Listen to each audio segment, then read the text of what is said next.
სპეციალური მექანიზმის ანგარიში ცოტა ხნის წინ გამოქვეყნდა ოფიციალურ ვებგვერდზე. ის საკმაოდ ვრცელია, დოკუმენტი ჯამში 192 გვერდიანია და ამ დოკუმენტში მიმოხილულია თითქმის ყველა და შეიძლება ითქვას ფაქტობრივად ყველა მოვლენა, რომელიც საქართველოში განვითარდა 2024 წლის ოქტომბრის შემდეგ. გაანალიზებულია ყველა გადაწყვეტილება, რაც ქართულ ოცნებას მიუღია პარლამენტში, სასამართლოში თუ დემონსტრაციების დროს. დოკუმენტი არის სავსე ინტერვიუებით, მათ შორის ქართული ოცნების წარმომადგენლებთან, ექსპერტებთან, მესამე სექტორის, ოპოზიციის, მედიის წარმომადგენლებთან და დასკვნა ასეთია, რომ საქართველოში დემოკრატიული უკუსვლა თვალშისაცემია და ადამიანის უფლებების უმძიმესი დარღვევების გამო არის გაცემული რეკომენდაციები ცალკე ხელისუფლების მიმართ, ცალკე EUTHO-ს წევრი სახელმწიფოების მისამართით, ცალკე საერთაშორისო საზოგადოების მისამართით და ყურადღებას უპირველესად სწორედ ამ უკანასკნელზე შევაჩერებთ, რადგან რეკომენდაციებიც კი არის საკმაოდ მძიმე.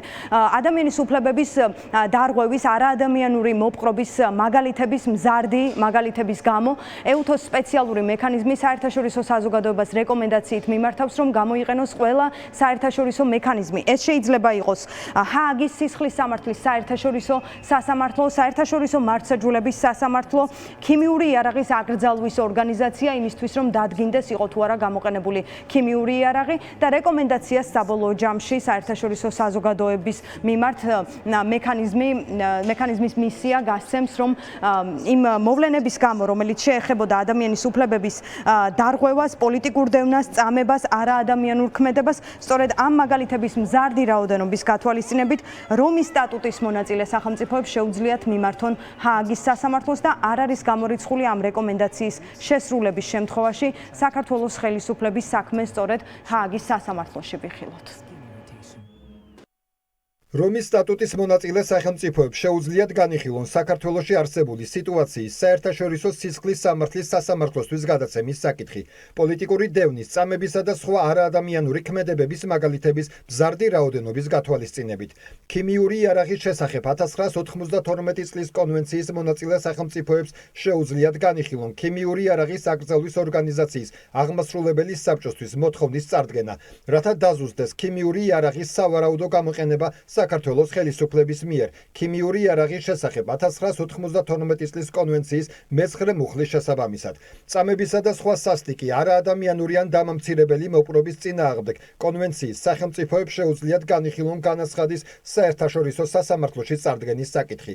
ადამიანის უფლებათა ევროპული კონვენციის მონაწილე სახელმწიფოებს, ასევე სხვა ორგანოებს, როგორიცაა ვენეციის კომისია, ევროპის საბჭოს ადამიანის უფლებათა კომისარი და სამოქალაქო საზოგადოების ორგანიზაციები, შეუძლიათ განიხილონ ადამიანის უფლებათა ევროპულ სასამართლოში მიმდინარე და სამომავლო სამართალწარმოებაში ჩართვა.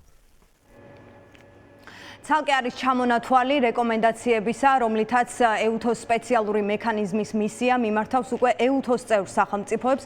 ზოგადად ეს დოკუმენტი აჯამებს ყველა ფაქტს, არის გაანალიზებული ფაქტები, რომელიც შეგროვებულია საქართველოში ყველა მხარესთან გამართული შეხვედრების შედეგად. დადგენილია, რომ აქ ყველა გადაწყვეტილებაში საქართველოს ხელისუფლების მიერ გადადგმულ ნაბიჯებში ირღვეოდა ადამიანის უფლებები და სწორედ ამ სერიოზული დარღვევების გამო EUTHO-ს წევრ სახელმწიფოებს სპეციალური მექანიზმი მიმართავს რეკომენდაციით, რომ განიხილონ მიზნობრივი სანქციების დაწესება იმ პირების წინააღმდეგ, რომლებიც პასუხისმგებლები არიან ანგარიშში აღწერილ განსაკუთრებულად სერიოზულ დარღვევებზე. გარდა ამისა, რეკომენდაციაა, რომ EUTHO-ს წევრმა სახელმწიფოებმა გაუწიონ მონიტორინგი, რამდენად შესრულდება ხელისუფლების მიერ რეკომენდაციები, რაც გაიცა ამ დოკუმენტით და გარდა ამისა, ასევე EUTHO-ს წევრ სახელმწიფოებს აქვთ რეკომენდაცია, რომ გააგრძელონ ყველა შესაბამისი მხარის შორის დიალოგის ხელშეწყობის ძალისხმევა.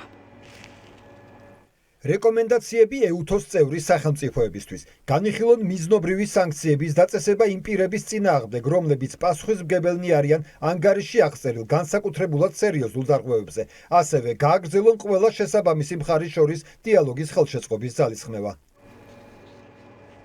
დოკუმენტი კი იწყება რეკომენდაციებით, რომლის ადრესატი არის საქართველოს ხელისუფლება. ყველაზე ბევრი რეკომენდაცია, თუ კი ამ დოკუმენტს შევხედავთ, არის სწორედ ხელისუფლების მიმართ გაცემული.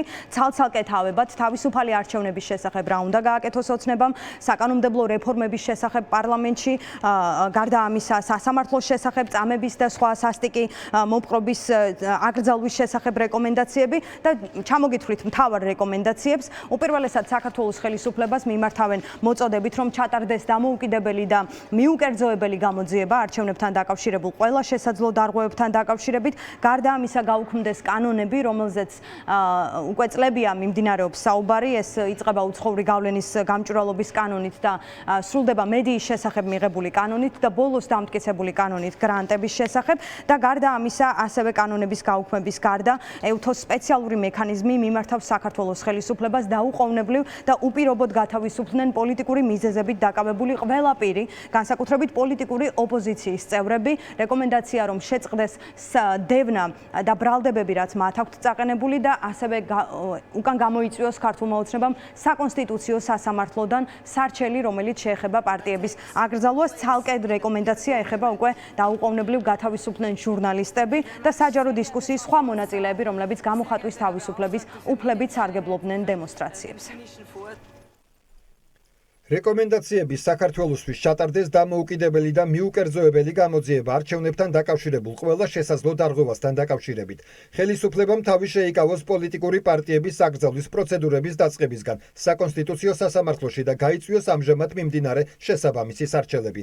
გაუქმდეს წარდგენილი ბრალდებები პოლიტიკური ოპოზიციის ლიდერების წინააღმდეგ, განსაკუთრებით იმ საქმეებში, რომლებიც ეფუძნება საქართველოს სისხლის სამართლის კოდექსის 225, 318 და 319 მუხლებს. უნდა გაუქმდეს უცხოური გავლენის გამჭვირვალობის კანონი, უცხოელი აგენტების რეგისტრაციის აქტი, ფარა და გრანტების შესახებ კანონში უცხოურ გრანტებთან დაკავშირებული დებულებები.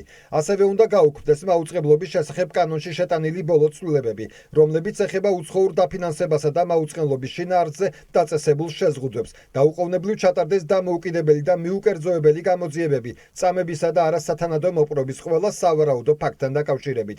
დაუყოვნებლივ და უპირობოდ გათავისუფლდნენ პოლიტიკური მიზეზებით დაკავებული ყველა პირი, განსაკუთრებით პოლიტიკური ოპოზიციის წევრები. მომავალში ხელისუფლებამ თავი უნდა შეიკავოს მათი პოლიტიკური მოტივით დაკავებისგან. დაუყოვნებლივ გათავისუფლდნენ ჟურნალისტები და საჯარო დისკუსიის სხვა მონაწილეები, რომლებიც დაკავებულნი არიან გამოხატვის თავისუფლების უფლების გამოყენების გამო. მომავალშიც თავიდან უნდა იქნეს აცილებული მსგავსი გარემოებით მათი დაკავება. ეს არის მთავარი რეკომენდაციები, რომელსაც ამ ვრცელ დოკუმენტში ვკითხულობთ, თუმცა ამას გარდა არის კიდევ ბევრი რეკომენდაცია, მაგალითად, როგორც შეეხება სამართლიან სასამართლოს, სადაც ნათქვამია, რომ სასამართლო პროცესების სათანადო გამჭვირვალობა უნდა მოხდეს. გარდა ამისა, ძალის პროპორციული გამოყენება დემონსტრანტების წინააღმდეგ იმ შემთხვევაშიც კი, თუ კი მათგან არის ძალადობრივი მაგალითები დაფიქსირებული. გარდა ამისა, აქ ეხება ასევე რეკომენდაციები რიტორიკას, დევნას, მათ შორის სამართლებრივ დევნას, ოპოზიციის და განსხვავებული აზრის მქონე ადამიანების მისამართით და მოკლედ შეეხება ყველა მიმართულებას, რაც პრობლემურია ქართულ ოცნებასთან დაკავშირებით. 192 გვერდიან დოკუმენტში ყველაზე ბოლოს ჩვენ გვხვდება უკვე საქართველოს ხელისუფლების პასუხი, სადაც ცალკე შინაგან საქმეთა სამინისტრო, პროკურატურა, პრემიერ-მინისტრის აპარატი, პარლამენტის თავმჯდომარე და სხვა უწყებები ცალ-ცალკე პასუხობენ, იუსტიციის სამინისტრო ასევე ცალ-ცალკე პასუხობენ ბრალდებებს და შენიშვნებს, რაც არის ამ დოკუმენტში აღნიშნული და შეგვიძლია ვთქვათ, რომ ხელისუფლება ერთობლივად თითქმის არც ერთ რეკომენდაციას არ ითვალისწინებს, რადგან ამბობს, რომ უსაფუძვლოა ბევრი ბრალდება, რომელიც ამ დოკუმენტშია მოცემული და უმეტესად რეკომენდაციების გათვალისწინებაზე ჩანს ამ დოკუმენტიდან, რომ იქნება უარი. თუმცა რაც შეეხება ოპოზიციას, პოლიტიკურ პარტიებში ამბობენ, რომ ეს არის უმძიმესი დასკვნა. იმ ფაქტებს, რაც მოცემულია დოკუმენტში, უკვე ვეღარაფერი უარყოფს, რადგან უკვე ოფიციალურად დოკუმენტირებულია ყველა დარღვევა, რომელსაც ადგილი ჰქონდა ბოლო 2 წლის განმავლობაში. ყურადღებას ისინი ამახვილებენ ჰააგის სასამართლოსთვის მიმართვის რეკომენდაციაზე და ამბობენ, რომ ეს მხოლოდ დასაწყისია იმ პროცესებისა, იმ მძიმე მომავლისა, რომელიც მათი თქმით ელოდება ქართულ ოცნებას. ეს დასკვნა არის სრულიად კატასტროფიული ქართული ოცნებისთვის და საქართველოს ისტორიაშიც მე არ მეგონა თუ ესეთი დასკვნას ვნახავდით რომელიმე საერთაშორისო ორგანიზაციის. ამიტომ მხოლოდ ეს დასკვნაც კი საკმარისია იმისათვის, რომ ჩვენ ვილაპარაკოთ ქვეყანაში პოლიტიკური გადატვირთვის შესახებ. არა მხოლოდ ვილაპარაკოთ, არამედ ეს ვნახოთ. ესეთი ტიპის რეკომენდაცია იშვიათად შეგვხვედრია კონვენციურ დარღვევებთან დაკავშირებით, განსაკუთრებით უნდა აღნიშნოს სწორედ ეს. ჰააგის სასამართლოსთვის ეს არის სამართლებრივი საკმარისი სამართლებრივი პრერეკვიზიტი რომ დაიწყოს გამოძიება და დადგეს ცალკეულ პირთა პასუხისმგებლობა. ქიმიური იარაღის მასობრივ გამოყენებასთან დაკავშირებული ცნობების გავრცელებისთანავე ჩვენ საუბრობდით იმაზე, რომ ჰააგას სისხლის სამართლის სასამართლო იყო ერთ-ერთი საერთაშორისო ინსტანცია, სადაც აუცილებლად მივიდოდა საბოლოო ჯამში ეს საქმე და ჩვენ ხედავთ, რომ მეუთო სპეციალური საგამოძიებო მექანიზმის დღევანდელი დასკვნა სწორედ ამას ადასტურებს, რომ ივანიშვილს ძალიან ცოტა აქვს დარჩენილი იქამდე სანამ ის აღმოჩნდება იმ სკამზე, რომელზეც ისხდნენ მსოფლიოში ყველაზე ცნობილი და სისხლიანი დიქტატორები. ეს დასკვნა არის რეალურად პრაქტიკულად საბოლოო ვერდიქტი ქართული ოცნების საერთაშორისო რეპუტაციის როგორც დიქტატურის ჩაცემენტების კუთხით და პირდაპირ ამბობს, რომ ამ პოლიტიკური კურსის პირობებში არ არსებობს და ვერ იარსებებს თავისუფალი მთლიანი და ძლიერი ქართული სახელმწიფო, რომელსაც რაიმე ტიპის ევროატლანტიკური მომავალი შეიძლება ჰქონდეს. რაც შეეხება ქართულ ოცნებას, ამ დასკვნის გამოქვეყნების შემდეგ სახელმწიფო პარტიიდან ჯერჯერობით არავის გაუკეთებია კომენტარი, თუმცა ბუნებრივია ეს დოკუმენტი მათთვის დიდი ხანია ცნობილია.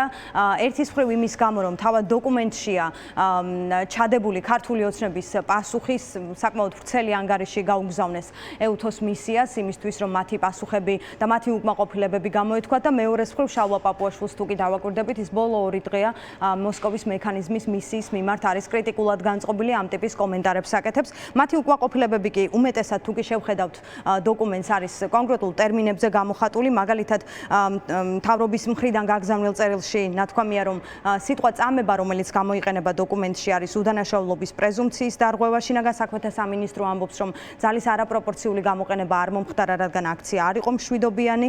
პარლამენტი ამბობს, რომ უცხოელი აგენტები საერთოდ არ არის კანონში, რომელიც მათ მიიღეს ეს ტერმინი და მოკლედ ამ ტიპის უკმაყოფილებებია ის, რაც ჩვენ მათი მხრიდან ბევრჯერ მოგვისმენია, მათ შორის უარყოფენ ბრალდებას, რომ ქვეყანაში არსებობენ პოლიტიკური პატიმრები. თუმცა ფაქტი ერთია, რომ დასკვნა უკვე არსებობს, საერთაშორისო საზოგადოებისთვის უკვე ცნობილია ბოლო 2 წლის მთავარი მოვლენები საქართველოში, ცნობილია რეკომენდაციები, რაც მათ უნდა გაითვალისწინონ სურვილის შემთხვევაში და ვნახოთ სავარაუდოდ ხვალიდან უკვე საქართველოს ხელისუფლებაც გამოეხმაურება, ნაკლები მოლოდინია, რომ ამ რეკომენდაციებს ქართული ოცნება გაითვალისწინებს.